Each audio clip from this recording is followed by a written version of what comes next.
안녕하세요, 공돌이 옥선생입니다.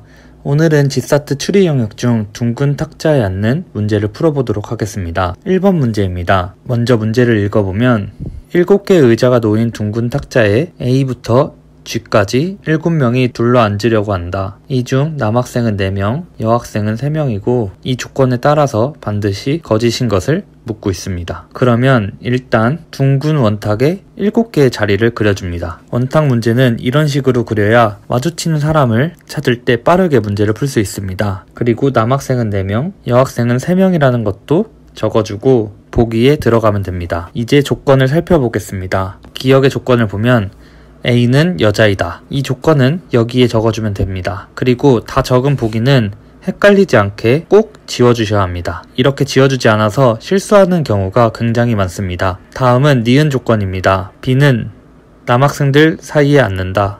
이런 식으로 적어주겠습니다. 디귿의 조건은 C는 여자이다. 이 조건도 여기에 적어주겠습니다. 리을의 조건은 E의 왼쪽에는 G가 앉는다. 이렇게 적어주면 됩니다. 그리고 F는 남자이다. 이 조건은 여기에 적어줍니다. 비읍의 조건은 G는 여학생들 사이에 앉는다. 이런 식으로 나타낼 수 있습니다. 비읍의 조건을 확인해보면 E는 여자라는 것을 알 수 있습니다. 그 이유는 G의 양옆은 여자만 앉아야 하기 때문입니다. 따라서 E는 여자가 되고 B, D, F, G는 남자가 됩니다. 조건을 모두 썼다면 비읍의 조건도 지워줍니다. 그리고 마지막 시읒 조건은 A와 C는 나란히 앉는다. 이런 식으로 적어주면 됩니다. 이제 조건을 모두 적었으니 문제를 풀면 됩니다. 먼저 많은 조건을 지닌 G를 배치시켜줍니다. G를 여기에 배치시켜주면 E는 이쪽에 오게 됩니다. 그리고 이곳은 여자가 와야 합니다. 그리고 그 다음은 B의 위치를 고려해 주겠습니다. B는 양옆에 남자가 있기 때문에 이곳과 이곳에는 배치할 수 없습니다.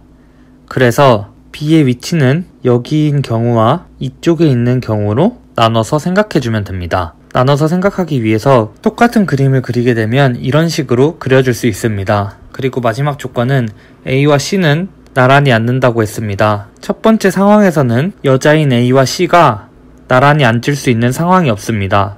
그래서 첫 번째 상황은 있을 수 없는 상황입니다.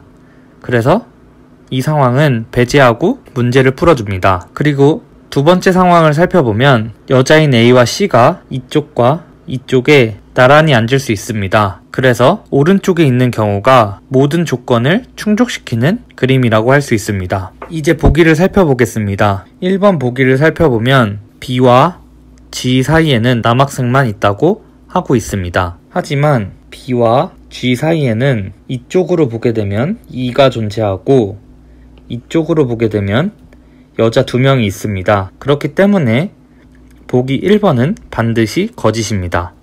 정답은 1번입니다. 나머지 보기도 살펴보겠습니다. C와 D는 나란히 앉는다. 만약 C가 여기고 D가 여기에 있다면 나란히 앉는 경우가 존재합니다. 그래서 틀렸습니다. 보기 3번은 E와 B 사이에 남학생이 1명만 있다고 하고 있습니다. 그러면 E와 B 사이에는 남학생이 1명이 존재하기 때문에 3번의 보기도 맞습니다. 그래서 정답이 아닙니다. 여학생 3명이 모두 나란히 앉는 경우는 없습니다. G를 사이에 두고 있기 때문에 이런 경우는 없습니다. 그래서 틀렸습니다. 보기 5번은 A와 G는 나란히 앉는다고 했습니다. 이쪽 부분에 A가 앉게 된다면 A와 G는 나란히 앉을 수 있습니다. 그래서 5번도 틀렸습니다.